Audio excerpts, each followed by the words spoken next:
நீண்ட ஆயுளோடும் நல்ல சுகத்தோடும் மனம் நிறைந்த மகிழ்ச்சியோடும் எப்பொழுதும் இன்பமாய் இருக்க கடவுளை பிரார்த்திக்கொண்டு தெய்வீக களஞ்சியம் சேனலுக்கு உங்களை அன்போடு வரவேற்கிறேன். ஆன்மீக அன்பர்கள் அனைவருக்கும் என் பணிவான வணக்கத்தை சொல்லிக்கொண்டு இந்த பதிவினை தொடங்கலாம் வாங்க. நம்ம சேனல் இப்போ தான் ஃபஸ்ட் டைம் பார்க்குறீங்கன்னா ப்ளீஸ் சப்ஸ்கிரைப் பண்ணிக்கோங்க. நான் போடுற பதிவுகள் உடனுக்குடன் உங்களை வந்து சேரும். அதன் மூலம் நீங்கள் கேட்டு பயன்பெறுவீர்கள். இன்றைக்கி எதை பற்றி தெரிஞ்சுக்க போகிறன்றது பார்த்தீங்கன்னா, தை பொங்கல் என்னைக்கு வருது, எத்தனை மணிக்கு நம்ம பொங்கல் வைக்கணும், அதனால் நமக்கு கிடைக்கக்கூடிய நன்மைகள் என்னன்றது பார்க்கலாம். வாங்க வீடியோக்குள்ளே போகலாம். தமிழர்களின் மிக முக்கியமான பண்டிகையாக கொண்டாடப்படுவது பொங்கல் பண்டிகை. தை மாதத்தின் முதல் நாள் பொங்கல் பண்டிகை தமிழர் திருநாளாக கொண்டாடப்படுகின்றது. வட இந்தியாவில் பல மாநிலங்களிலும் பல்வேறு பெயர்களிலும் அறுவடை திருநாள் மற்றும் சங்கராந்தியாக கொண்டாடப்படுகின்றது. பொங்கல் பண்டிகை ஜனவரி 15ஆம் தேதி தொடங்கி ஜனவரி 18ஆம் தேதி வரை உள்ளது. பொங்கல் பண்டிகையின் ஒவ்வொரு நிகழ்விற்கும் ஒரு காரணம் இருக்கும். 4 நாட்கள் இந்த பண்டிகையை கொண்டாடுவார்கள்.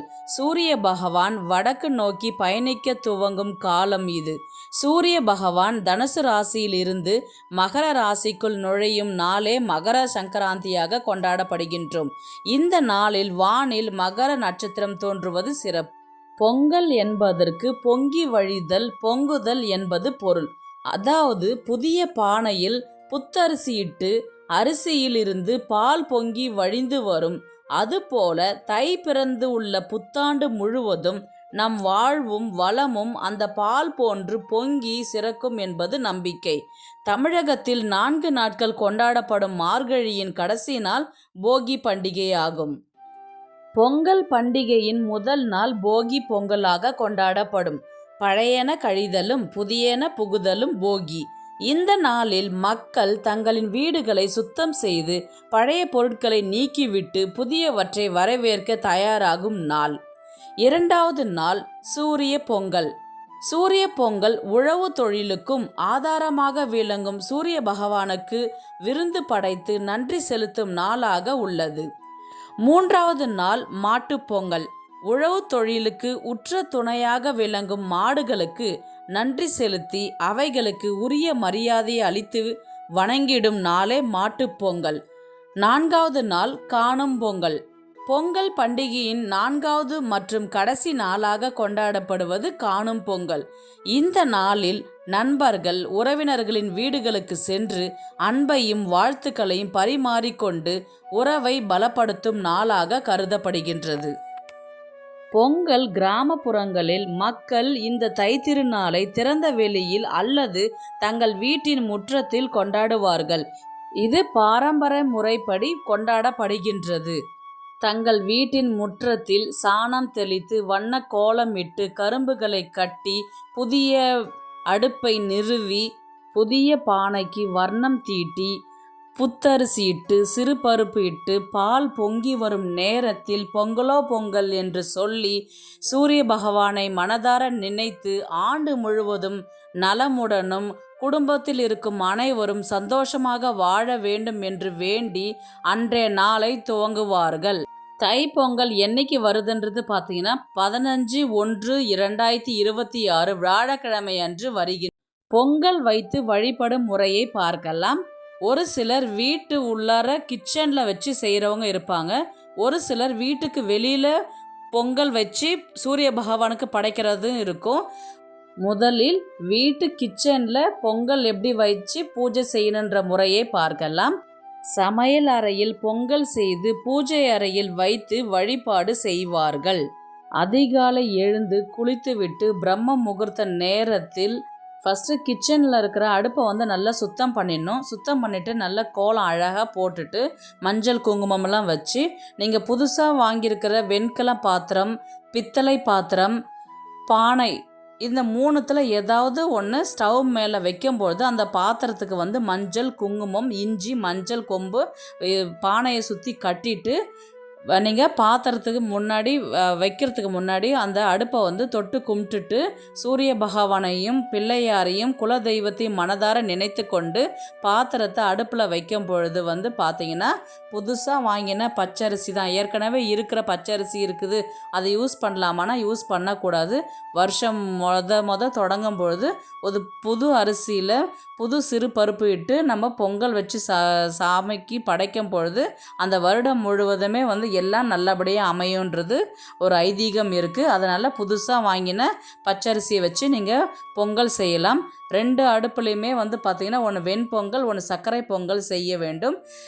அந்த பொங்கி வர நேரத்தில் வீட்டில் இருக்கிறவங்க அத்தனை பேருமே அங்கே நின்றுட்டு பொங்கலோ பொங்கல் என்று சொல்லி சூரிய பகவானை மனசார நினச்சிட்டு அதுக்கப்புறம் நீங்கள் என்ன பண்ணணும், பொங்கலை இறக்கி கீழே வச்சுட்டு பூஜை அறையில் வந்து பார்த்திங்கன்னா பூஜை அறையில் வந்து மெயினாக மஞ்சள் பிள்ளையாரை வந்து பிடிச்சி வாழை இலையில் அல்லது வெற்றிலையில் வைக்கலாம். இல்லைன்னா தாம்பூலத்தட்டில் வச்சு மஞ்சள் குங்குமம் அருகம்புல் வச்சு பூ போட்டு அதுக்கப்புறம் நம்ம வந்து பூஜையை வந்து ஸ்டார்ட் பண்ணலாம்.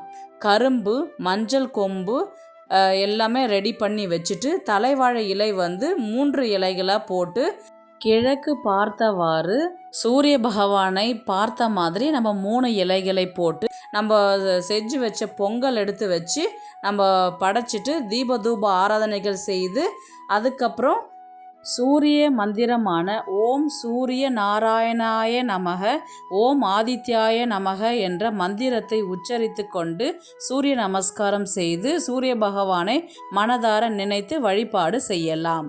பொங்கல் இப்போ வீட்டு முற்றத்தில் எப்படி செய்கிறதுன்றது பார்க்கலாம். வீட்டு வாசற்படியில் நல்லா சாணம் இட்டு நல்லா மொழுகி கலர் கோலம் போட்டு அழகாக அடுப்பை வந்து நல்லா அலங்காரம் பண்ணி அதுக்கு நல்லா சாணம் போட்டு மொழுகி கோலம் இட்டு அதுக்கு மேலே வந்து பார்த்திங்கன்னா 3 கரும்பு வந்து கட்டி நம்ம புதிதாக வைத்து பூஜை செய்யக்கூடிய பொங்கல் செய்யக்கூடிய பாத்திரத்தை பானை வந்து அதை நல்லா அலம்பிட்டு அதுக்கு மேலே வந்து பார்த்திங்கன்னா வர்ணம் இட்டு மஞ்சள் குங்குமம் சந்தனம் எல்லாம் வச்சு அதுக்கு கழுத்தில் வந்து பார்த்திங்கன்னா மஞ்சள் இஞ்சி கொத்தை நல்லா கட்டிட்டு நம்ம பாத்திரத்தை வந்து வைக்கிறதுக்கு முன்னாடி அடுப்பை வந்து நல்லா 3 சுற்று சுற்றிட்டு வந்து நம்ம சூரிய பகவானை பார்த்த மாதிரி அந்த பானையை வந்து அடுப்பு மீது வைக்க வேண்டும். பிறகு அந்த பாத்திரத்தை தொட்டு வணங்கிய பின் அடுப்பு மூட்ட வேண்டும். பிறகு பானையில் அரிசி போடும் பொழுது வீட்டில் உள்ள அனைவரும் ஒரு கைப்பிடி போட வேண்டும். சிறு பருப்பும் சேர்த்து வீட்டில் எத்தனை பேர் இருக்கிறாங்களோ அத்தனை பேர் கையிலையும் கொடுத்து அந்த பானையில் போட்டுட்டு அதுக்கப்புறம் தண்ணி ஊற்றி நம்ம அதிக தீ மூட்டி சீக்கிரமாக வேக வைக்கும் பொழுது வந்து பார்த்திங்கன்னா அது அழகாக பொங்கி வரும். ஒரு சிலர் பால் ஊற்றி பொங்க வைப்பாங்க, ஒரு சிலர் வந்து தீயை அதிகமாக மூட்டி வித்தின் செகண்ட்லேயே பச்சரிசி வந்து பார்த்திங்கன்னா நல்லா பொங்கி வந்துடும். பொங்கி வர சமயத்தில் வந்து பார்த்திங்கன்னா பொங்கலோ பொங்கல் என்று வீட்டில் இருக்கிற அனைவரும் புத்தாடை அணிந்து பொங்கல் செய்கிற இடத்துல இருந்து எல்லாருமே சந்தோஷமாக அந்த பொங்கல் வந்து பொங்கி வரும் நேரத்தில் பொங்கலோ பொங்கல் என்று மனதார சொல்லி மனசுக்கு நிறைவாக அது பொங்கி வரும் பார்ப்பதற்கு மிகவும் மனசுக்கு நிறைவாகவும் சந்தோஷமாகவும் அந்த ஆண்டு முழுவதும் குடும்பம் ஒற்றுமையாகவும் சந்தோஷமாகவும் நிறைந்து காணப்படும் என்பது ஐதீகம். முதலில் பூஜை அறையில் அல்லது வெளியிலே வச்சு படைக்கிறவங்களா இருந்தால் முதல்ல வந்து பார்த்திங்கன்னா பிள்ளையாரை பிடிச்சு வச்சுட்டு மஞ்சள் குங்குமம் அருகம்புல் பூ வச்சுட்டு அதுக்கப்புறம் வந்து தலைவாழை இலையில் வந்து பார்த்திங்கன்னா செய்த பொங்கலை எடுத்து வச்சு மங்கள பொருட்களான மஞ்சள் கொம்பு உப்புக்கல் பூ பழம் தேங்காய் உடைத்து பிறகு தீபதூப ஆராதனைகளை செய்ய வேண்டும். நாட்டு காய்கள் வந்து பார்த்திங்கன்னா ஒரு முறத்தில் தான் வைக்கணும். அது வந்து பார்த்திங்கன்னா பூசணிக்காய் வாழைக்காய் மொச்சை சக்கரவள்ளி கிழங்கு சேனைக்கிழங்கு அவரைக்காய் கத்திரிக்காய்ன்ட்டு நாட்டு காய்கள் எல்லாம் வாங்கி நம்ம அந்த முறத்தில் தான் வச்சு நம்ம படைக்கிறது வந்து ரொம்பவே நல்லது. அந்த காய்கறிகளை கொண்டு கூட்டு அல்லது குழம்பு வச்சு தலைவாழை இலை போட்டு படைக்கலாம். பொங்கல் செஞ்சு வீட்டில் பசுமாடு இருந்தால் பசுமாட்டுக்கு கொடுக்கலாம், அல்லது நாய் காகம் இருந்தால் அவைகளுக்கு நம்ம உணவு அளித்து விட்டு அதுக்கப்புறம் வந்து நம்ம சாப்பிடலாம். தை பொங்கல் வந்து பார்த்திங்கன்னா ராகு காலம் யமகண்ட நேரத்தை தவிர்த்து பொங்கல் வைத்து விட வேண்டும். பொங்கல் வைக்க சிறந்த நேரம் பார்த்தீங்கன்னா 15ஆம் தேதி அதிகாலை பிரம்ம முகூர்த்த நேரமான 4:30 மணிலிருந்து 6 மணிக்குள் செய்யலாம். அல்லது அந்த நேரத்தை நீங்கள் தவறவிட்டால் காலை 10:30 மணிலிருந்து 11 மணிக்குள் நீங்கள் செய்யலாம். மதிய நேரம் 1 மணி முதல் 1:30 மணிக்குள் பொங்கல் வைத்து விட வேண்டும். ஒரு சிலர் ஓரைகளை பயன்படுத்தி பொங்கல் வைப்பார்கள். காலை 6 மணி முதல் 7 மணிக்குள் குரு ஓரை உள்ளது. 8 மணி முதல் 9 மணிக்குள் சூரிய ஓரை உள்ளது. 9 to 10 சுக்கிர ஓரை, 10 to 11 புதன் ஓரை, 11 to 12 சந்திர ஓரை. உங்களுக்கு எந்த ஓரை கன்வீனியண்ட்டாக இருக்குதோ அந்த டைமுக்கு ஏற்ற மாதிரி நீங்கள் பொங்கல் வைக்கலாம். கௌரி பஞ்சாங்க நல்ல நேரம் பார்த்தீங்கன்னா காலை உத்தமம் 6 மணிலேருந்து 7:30 மணிக்குள்ளார டைம் நல்லா இருக்குது. அமிர்தம் பார்த்தீங்கன்னா காலை 10:30 மணிலேருந்து 12 மணிக்குள்ள டைம் நல்லா இருக்குது. சுகம் காலை 7:30 மணிலேருந்து 9 மணி வரை உள்ளது. இந்த வீடியோ உங்களுக்கு பிடிச்சிருக்குன்னு நான் நினைக்கிறேன். இது போன்ற ஆன்மீக தகவல்களுக்கு நம்முடைய தெய்வீக களஞ்சியம் சேனலை சப்ஸ்கிரைப் பண்ணிக்கோங்க. நெக்ஸ்ட் ஒரு நல்ல பதிவில் சந்திக்கலாம். உங்களிடமிருந்து விடைபெறுவது உங்கள் புனிதவதி.